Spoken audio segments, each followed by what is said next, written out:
Halo teman-teman, jumpa lagi di channel Kelas Ilmu. Pada video kali ini kita akan membahas mengenai masa prajabatan CPNS sebelum diangkat menjadi PNS. Apakah masa prajabatan itu wajib atau hanya formalitas semata? Namun sebelum lanjut, ada baiknya untuk teman-teman subscribe channel ini agar bisa mendapatkan info dan latihan soal terbaru dari Kelas Ilmu.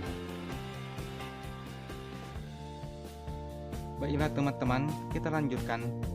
Sejumlah peserta seleksi calon pegawai negeri sipil atau CPNS yang lulus tes pada kementerian atau lembaga atau instansi daerah akan mengantongi nomor induk pegawai dan menerima surat keputusan atau SK sebagai CPNS. Meski demikian, Badan Kepegawaian Negara atau BKN mengingatkan bahwa tidak secara otomatis CPNS yang telah mengantongi NIP dan dapat diangkat menjadi pegawai negeri sipil, karena masih terdapat beberapa ketentuan kualifikasi bagi CPNS yang harus dipenuhi untuk dapat diangkat menjadi PNS. Hal ini sesuai dengan ketentuan yang tertuang dalam Peraturan Lembaga Administrasi Negara Republik Indonesia Nomor 12 Tahun 2018 tentang pelatihan dasar calon pegawai negeri sipil yang mewajibkan CPNS untuk menjalani masa percobaan. Yang harus diperhatikan adalah lama masa prajabatan. Calon PNS wajib menjalani masa percobaan selama 1 tahun. Masa percobaan ini merupakan masa prajabatan terhitung mulai tanggal yang bersangkutan diangkat sebagai calon PNS. Kemudian, proses masa prajabatan. Masa prajabatan dilaksanakan melalui proses pendidikan dan pelatihan. Proses pendidikan dan pelatihan dilakukan secara terintegrasi untuk membangun integrasi moral, kejujuran, semangat, dan motivasi nasionalisme dan kebangsaan, karakter kepribadian unggul dan bertanggung jawab, dan memperkuat profesionalisme serta kompetensi bidang. Pendidikan dan pelatihan masa prajabatan CPNS. Setiap instansi pemerintah wajib memberikan pelatihan dasar CPNS selama masa prajabatan. Pendidikan dan pelatihan secara terintegrasi memadukan antara pelatihan klasikal dengan non-klasikal dan antara kompetensi sosial kultural dengan kompetensi bidang. Pelatihan dasar CPNS bertujuan untuk mengembangkan kompetensi CPNS yang dilakukan secara terintegrasi. Kompetensi diukur berdasarkan kemampuan: pertama, menunjukkan sikap perilaku bela negara; kedua, mengaktualisasikan nilai-nilai dasar PNS dalam pelaksanaan tugas jabatannya; yang ketiga, mengaktualisasikan kedudukan dan peran PNS dalam kerangka Negara Kesatuan Republik Indonesia; dan yang keempat, menunjukkan penguasaan kompetensi teknis yang dibutuhkan sesuai dengan bidang tugas. Pelatihan klasikal merupakan proses pembelajaran yang dilakukan secara tatap muka di dalam kelas. Pada saat pelatihan klasikal dilaksanakan dengan ketentuan sebagai berikut. Pertama, peserta diasramakan, dan yang kedua, diberikan kegiatan penunjang berupa kegiatan peningkatan kesegaran jasmani. Kemudian, pelatihan non-klasikal merupakan proses pembelajaran dilakukan paling kurang melalui e-learning, bimbingan di tempat kerja, pelatihan di alam bebas, pelatihan jarak jauh, dan atau magang. Selama proses pembelajaran secara klasikal yang dilaksanakan pada 18 hari pertama pelatihan dasar CPNS, dilakukan proses pendampingan. Dalam proses pendampingan dapat dilakukan kegiatan penguatan jasmani, rohani, dan spiritual. Tempat penyelenggaraan pelatihan dasar bagi calon pegawai negeri sipil atau CPNS adalah: pertama, lembaga pelatihan terakreditasi. Lembaga pelatihan terakreditasi berhak untuk menyelenggarakan pelatihan dasar CPNS. Yang kedua, lembaga pelatihan pemerintah yang belum terakreditasi. Lembaga ini dapat menyelenggarakan pelatihan dasar CPNS dengan penjaminan mutu dari lembaga administrasi negara dengan akreditasi paling rendah B. Yang ketiga, lembaga pelatihan dengan syarat tertentu. Lembaga ini dapat menyelenggarakan pelatihan dasar CPNS dengan persetujuan lembaga administrasi negara. Lalu, kurikulum pelatihan dasar masa prajabatan calon PNS. Struktur kurikulum pelatihan dasar calon PNS terdiri atas: pertama, kurikulum pembentukan karakter PNS terdiri atas: pertama, agenda sikap perilaku bela negara; yang kedua, agenda nilai-nilai dasar PNS; yang ketiga, agenda kedudukan dan peran PNS dalam NKRI; yang keempat, agenda habituasi. Kurikulum pembentukan karakter dilaksanakan selama 51 hari kerja dengan rincian sebagai berikut. Pertama, jam pelajaran yang dilaksanakan selama 18 hari kerja yang dilaksanakan di tempat penyelenggaraan pelatihan dasar CPNS. Lalu yang kedua, jam pelajaran yang dilaksanakan paling singkat 30 hari kerja yang dilaksanakan di instansi pemerintah asal peserta.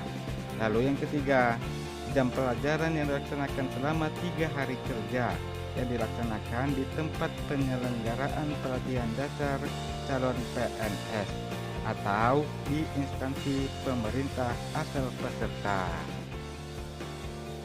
Kemudian, struktur kurikulum pelatihan dasar CPNS yang kedua yaitu kurikulum penguatan kompetensi teknis bidang tugas yang terdiri atas agenda untuk memenuhi kompetensi teknis administratif dan agenda untuk memenuhi kompetensi teknis substantif. Struktur kurikulum penguatan kompetensi teknis bidang tugas menekankan pada praktik pengembangan kompetensi dalam rangka mendukung pelaksanaan tugas dan jabatan. Kurikulum penguatan kompetensi dilaksanakan di tempat kerja instansi pemerintah asal peserta. Kemudian, selain agenda sebagaimana yang dimaksudkan dalam struktur kurikulum pelatihan dasar CPNS, peserta pelatihan dasar CPNS juga diberikan pembelajaran orientasi. Orientasi dilaksanakan untuk memberikan pemahaman umum terkait kebijakan dan penyelenggaraan pelatihan dasar CPNS. Kemudian, jumlah peserta pelatihan dasarnya itu berapa banyak? Jumlah peserta paling banyak 40 orang dalam satu kelas per angkatan pada 1 tahun anggaran yang ditetapkan oleh pimpinan lembaga pelatihan terakreditasi. Peserta pelatihan dasar CPNS harus memenuhi persyaratan dokumen sebagai berikut. Yang pertama, keputusan tentang pengangkatan sebagai CPNS. Yang kedua, pernyataan melaksanakan tugas dari PPK instansi pemerintah asal peserta. Yang ketiga, keterangan sehat dari dokter pemerintah. Yang keempat, penugasan dari PPK instansi pemerintah asal peserta.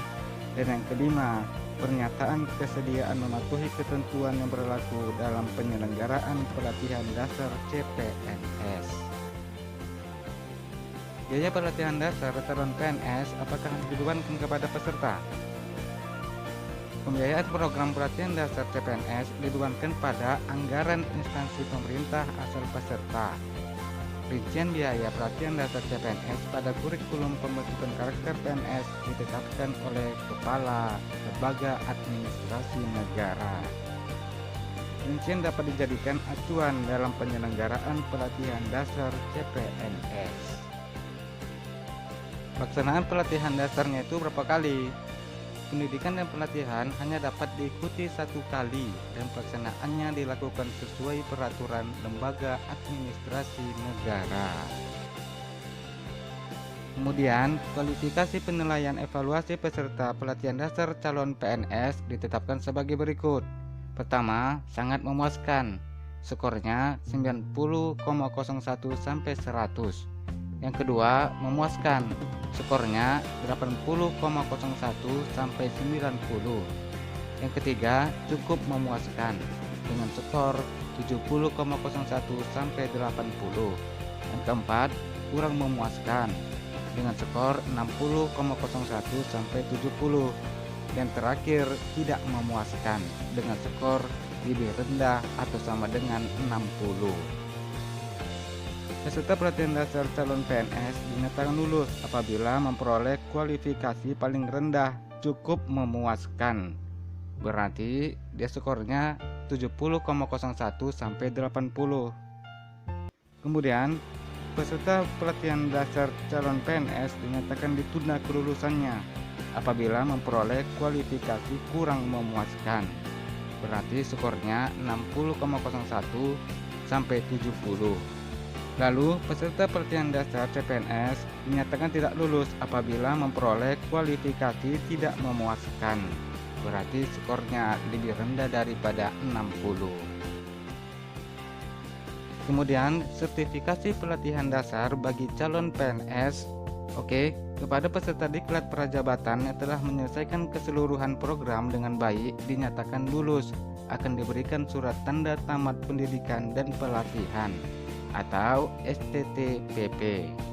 Jenis dan bentuk serta ukuran STTPP ditetapkan oleh instansi pembina. Hukuman dan sanksi masa prajabatan calon PNS itu apa?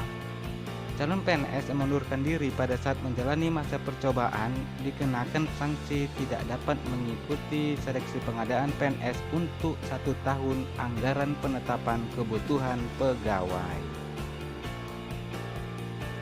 Jadi, bagi calon PNS yang telah dinyatakan lulus pada hasil akhir pengumuman kelulusan CPNS harus atau wajib untuk mengikuti masa prajabatan ini.